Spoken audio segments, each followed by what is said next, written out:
Hello दोस्तों, welcome back to the channel. Hope आप सब बहुत ही अच्छे होंगे। हम निकल गए हैं अपनी यात्रा के लिए फ्रॉम दिल्ली टू एम्स्टर्डम। फ़िलहाल हम जा रहे हैं आगरा से दिल्ली के लिए, क्योंकि हमारी फ़्लाइट जो है वो दिल्ली से ही है।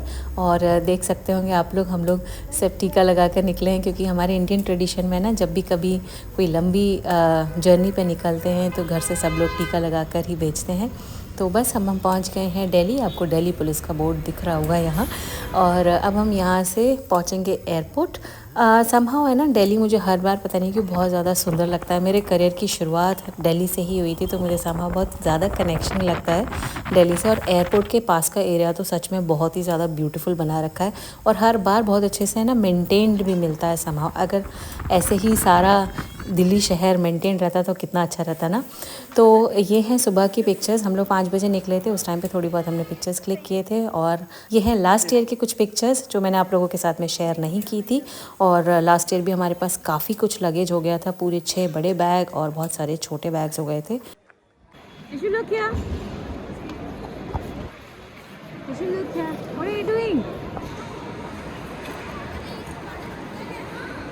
Coming, don't worry.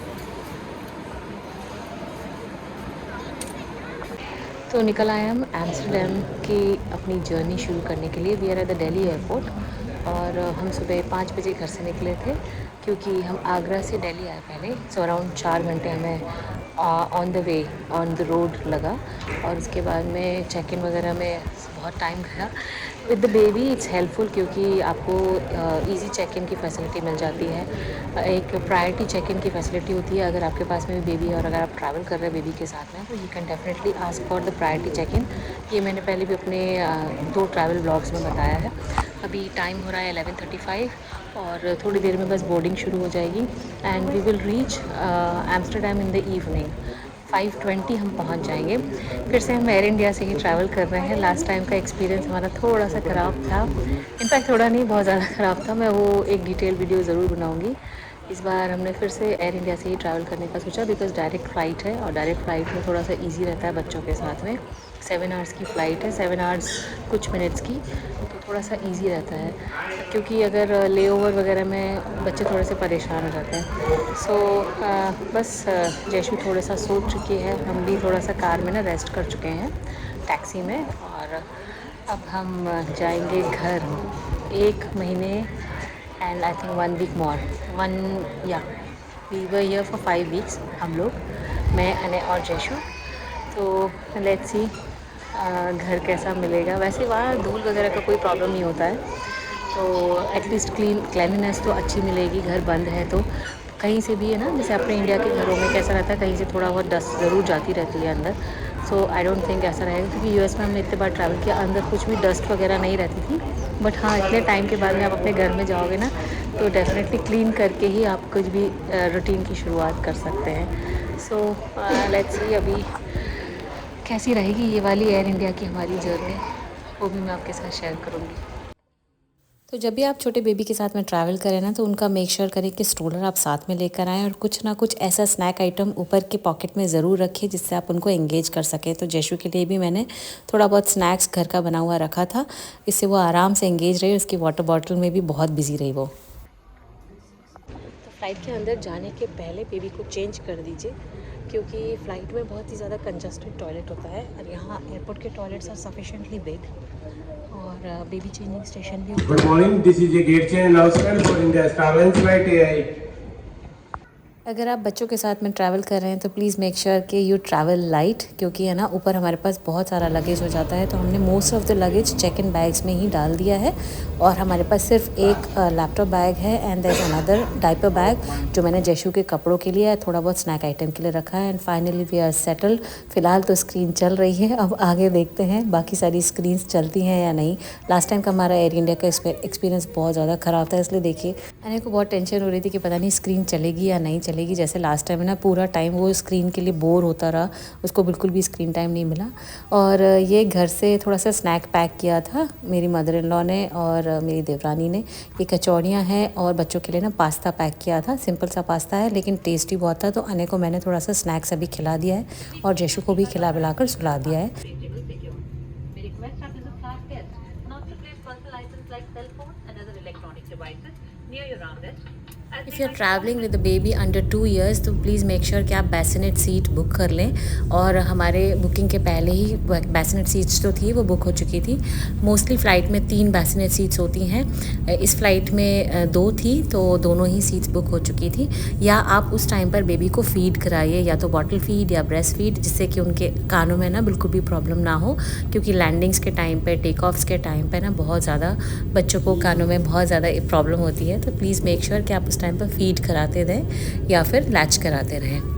So our flight was around 12:50, तो 1-1.5 घंटे के बाद में ना हमारा लंच सर्व हो गया और हमने ये वेजिटेरियन मील बुक किया था।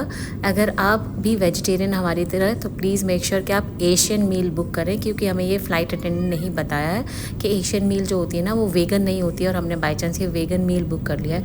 And see the clouds outside, बहुत ही सुंदर नज़ारा था यार। पता नहीं इसमें नहीं इतना अच्छे से कैप्चर हो रहा है, कैमरा में शायद जस्टिस नहीं हो रहा होगा, पर इट वॉज़ ब्यूटीफुल।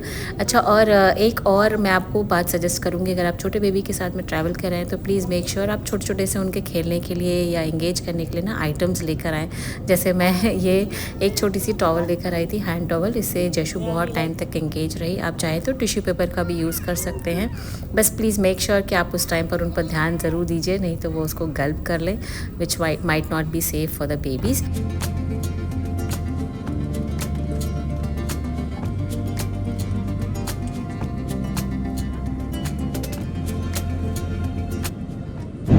बहुत टेस्टी था, टेम्पटिंग वाला, लेकिन खुशबू से ही बहुत अच्छा लग रहा है। और अने तो सो गया, तो अने के लिए वो ऑलरेडी रखे गए हैं। तो फाइनली हमारी 3 सीट्स में से 2 सीट्स की जो स्क्रीन है वो चल गई है, but after a lot of hassle. मैंने मूवी देखी ऊंचाई, बहुत ही अच्छी मूवी है, इंस्पायरिंग मूवी। और अने ने मूवी देखी वीवो एंड अप। और I would say Air India की अब तक की सर्विस थोड़ी सी बेटर ही थी, लेकिन लास्ट में थोड़ा सा गड़बड़ हुई, वो मैं आप लोगों के साथ में नेक्स्ट व्लॉग में शेयर करूँगी। वेलकम बैक अगेन दोस्तों, और हम लोग पहुँच गए हैं नेदरलैंड्स। 21 आवर्स लगे हमें डोर टू डोर। हमने आगरा से अपनी जर्नी शुरू की थी, और यहाँ आइंदोवन में आकर 21 घंटे में हम पहुँच पाए तो थोड़ी सी लंबी जर्नी हो जाती है इंडिया से आने में, और इतने सारे बैग्स रहते हैं। लगेज तो ऑब्वियसली 2-2 बैग्स थे हमारे पास में, लेकिन हमने फिर भी एक एक बैग ही किया था। तो इन टोटल 3 बड़े बैग्स थे और 3 छोटे बैग्स थे, 3 केबिन बैग्स थे, तो वैसे ही लगेज बहुत सारा हो जाता है। और हम परसों रात को पहुँचे, आज है वेंसडे, परसों मंडे को हम रात को पहुँचे। अने का स्कूल भी हमने स्टार्ट कर दिया है।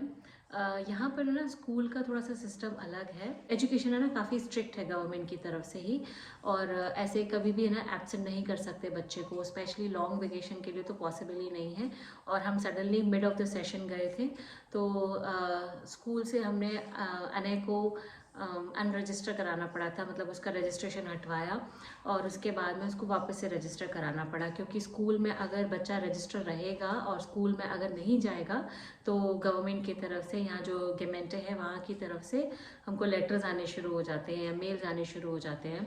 तो education system is very strict. तो हमने अने को पहले स्कूल से हटा दिया था जाने के टाइम पर, और अब वापस से ना उसको एनरोल करा दिया। तो यही एक ऑप्शन था, और तो कोई ऑप्शन था नहीं, तो यही करना पड़ा। बस उसका सेक्शन वो नहीं मिला जो उसका ऑलरेडी सेक्शन था, तो we are still talking about it with the school. और लेट्स सी, अगर स्लॉट मिल जाता है तो वापस से उसी सेक्शन में पहुंच जाएगा, क्योंकि बच्चे ना जैसे तैसे तो एडजस्ट होते हैं। पहले वो नए स्कूल में गया, नए टीचर को मिला, नए बच्चों से जैसे तैसे ना एडजस्ट हो पाया, और फिर सडनली फिर से सब कुछ चेंज हो गया, तो फिर से उसको नई टीचर नए बच्चे के साथ में इन्वॉल्व होना पड़ेगा। So it is difficult for the kid. तो इसीलिए हम कोशिश कर रहे हैं पूरी कि अने का वापस से उसी सेक्शन में अगर एडमिशन मिल जाए तो अच्छा रहेगा। और बाकी हम लंबी यात्रा के बाद में लैंड हुए थे एम्स्टरडैम में। तो दिल्ली से एम्स्टरडैम आए, और उसके बाद में फिर एम्स्टरडैम से बाय ट्रेन आए आइंदोवन, और फिर आइंदोवन से बाय ऊबर आए अपने घर। तो आते आते ना 10:30 बज गया था, और हालत इतनी ख़राब हो गई थी बैग्स के साथ, बच्चों के साथ। मैंने इतना हौच पौच होता है, कितना भी प्लान करो लेकिन कभी भी प्लान के हिसाब से ना चलती नहीं है चीज़ें, थोड़ा बहुत ऊपर नीचे होता ही है। यहाँ आते ही फिर से हमें बारिश मिल गई। वहाँ बहुत अच्छी धूप में हम इंडिया में इतने टाइम निकाल के आए, 5 वीक्स पूरा वहाँ पे ना अच्छे से एकदम अच्छी वाली धूप में टाइम स्पेंड किया। यहाँ आके फिर से बारिश हो गई। 2 दिन आई थिंक बहुत अच्छा मौसम था, मेरी फ्रेंड ने मुझे बताया। और आज और कल बारिश है, बाकी फिर वापस से ना धूप वाला मौसम होना शुरू हो गया है। तो अब थोड़े बहुत है ना समर्स वाले दिन होने शुरू हो गए हैं, डे लाइट सेविंग भी शुरू हो गई है, तो लंबे टाइम चलता रहता है दिन। 6:30 पौने 7 बजे तक भी ना अंधेरा नहीं होता है। जैसे 5 बजे अंधेरा हो जाता था ना, तो हम लोग थोड़ा कल आकर है ना वॉक भी गए। कल तो पूरा दिन ऐसे ही निकल गया एक्चुअली। क्लीनिंग में आप कितना भी घर क्लीन करके जाओ, अरेंज करके जाओ, वापस आने के बाद में ना फिर से शुरू करना ही पड़ता है। पूरा क्लीनिंग किया और सिंपल कुकिंग किया। ट्रैवल के बाद में कोई भी अगर हैवी कुछ खाने का मन नहीं था तो सिंपल दाल रोटी सब्ज़ी वही बनाया, और सब कपड़े वगैरह लॉन्ड्री किए, अरेंज किया सब कुछ। पूरा दिन ऐसे ही निकल गया। एंड स्पेशली ना आने के बाद में थोड़ी बहुत ग्रोसरी करने गए हम, क्योंकि फ्रेश सब्जियां नहीं थी, दूध नहीं, मतलब बहुत सारा कुछ है ना करना पड़ा। तो एक दिन में काफ़ी कुछ कर लिया। लेकिन हाँ, अब थोड़ा सा सेटल हो गए हैं और अब थोड़ी नींद भी आज अच्छी हो गई है। अने स्कूल भी जाकर आ गया है, तो he is also feeling good. इतने दिनों बाद में ना स्कूल गया, उसको भी बड़ा अच्छा लगा। और उसकी जो टीचर हैं वो एक्सपेक्ट कर रही हैं कि वो उन्हीं की क्लास में वापस चला जाए। बच्चों से ना टीचर का भी बहुत अटैचमेंट हो जाता है। एंड बच्चे जितना मिस करते हैं ना टीचर्स को, टीचर्स भी उतना ही मिस करती हैं। तो even I was a teacher, और मैं अपने स्टार्टिंग के दिनों में जब मेरी करियर की शुरुआत हुई थी तो मैंने 3 साल ना टीचिंग किया, तो I can feel that. Regular routine की शुरुआत हो गई है। जैशु भी थोड़ा सा सेटल हो गई है। जैशु बहुत ज़्यादा टायर्ड हो गई थी, बहुत ज़्यादा। मतलब फ़्लाइट में ऐसा है ना कि उसकी सीट तो होती नहीं है, अंडर 2 ईयर्स, तो वो पूरा टाइम लैप में ही थी। और हम अगर उसकी सीट बुक भी कर देते जस्ट इन केस, तो भी वो सीट पे नहीं बैठती, क्योंकि हमने एक शॉर्ट डिस्टेंस के लिए उसकी सीट बुक की थी। जब हम आई थिंक स्विट्ज़रलैंड गए थे तब उसकी सीट बुक की थी, पर वो अपनी सीट पे बैठती ही नहीं है, वो हमेशा लैप पे ही बैठती है, उसको कंफर्टेबल नहीं होता है। तो इसीलिए हमने इस टाइम पे ना सीट उसकी बुक नहीं की थी। तो पूरा टाइम वो लैप पे थी, तो इसीलिए वो बहुत परेशान हो गई। गोदी में बच्चे बहुत ज़्यादा परेशान हो जाते हैं, बच्चे से ज़्यादा पेरेंट्स भी बहुत परेशान हो जाते हैं, और ना सो पाते हैं ना बैठ पाते हैं अच्छे से। मैं कुछ शॉपिंग करके लेके आई हूँ इंडिया से। अब तो जो भी आता है इंडिया से ना बहुत सारी शॉपिंग करके लेके आता ही है। तो मैंने कुछ शॉपिंग की है, वो अभी भी सॉर्ट आउट कर रही हूँ। बहुत सारे मसाले लेकर आई थी, क्योंकि अपने इंडिया के मसालों की बात ही अलग होती थी। वो सब कुछ अरेंज कर दिया किचन में, और भी जो भी थोड़ा बहुत स्नैक आइटम था वो भी सब कुछ अरेंज कर दिया। और अब मैं जो भी शॉपिंग मैं करके लेके आई हूँ वो आप लोगों के साथ में शेयर करूँगी आने वाले वीडियो में। एंड हमें कल जाना है एक होली पार्टी के लिए, और वो भी मैं आप लोगों के साथ में शेयर करूँगी। मेरे यहाँ पे जो कुछ फ्रेंड्स बने हैं ना, उन लोगों ने गेट टुगेदर रखा है होली का। एक्चुअली होली तो बहुत टाइम बाद है, अभी still there is like 1.5 week Holi के लिए, लेकिन फिर भी वो लोग जल्दी सेलिब्रेट कर रहे हैं। तो लेट्स सी कैसा होगा। एक पॉटलक है, उसमें एक स्नैक आइटम बना के लेकर जाना है, एक ड्रिंक लेकर जाना है, और बच्चों के लिए कुछ भी जो भी बच्चे पसंद करें वैसा कुछ। तो मैंने भी सोचा है कि मैं छोले टिक्की बना कर लेके जाऊँगी। इट्स वेरी ईजी और फुलफिलिंग और टेस्टी, तीनों कॉम्बिनेशन के साथ में बनती है, तो आई विल प्रिपेयर दैट। और ड्रिंक में अभी भी सोचना है क्या लेकर जाऊंगी। सो लेट्स सी, वो थोड़ा बहुत मैं आप लोगों के साथ में ज़रूर शेयर करूंगी। आई होप आपने हमारे साथ इस ट्रैवल जर्नी को थोड़ा बहुत इन्जॉय किया होगा। अगर किया है तो एक थम्स अप ज़रूर दे दीजिए। मिलती मैं आपसे नेक्स्ट व्लॉग में। Till then bye bye, take care. Subscribe नहीं किया है तो सब्सक्राइब करना मत भूलिए। Bye bye.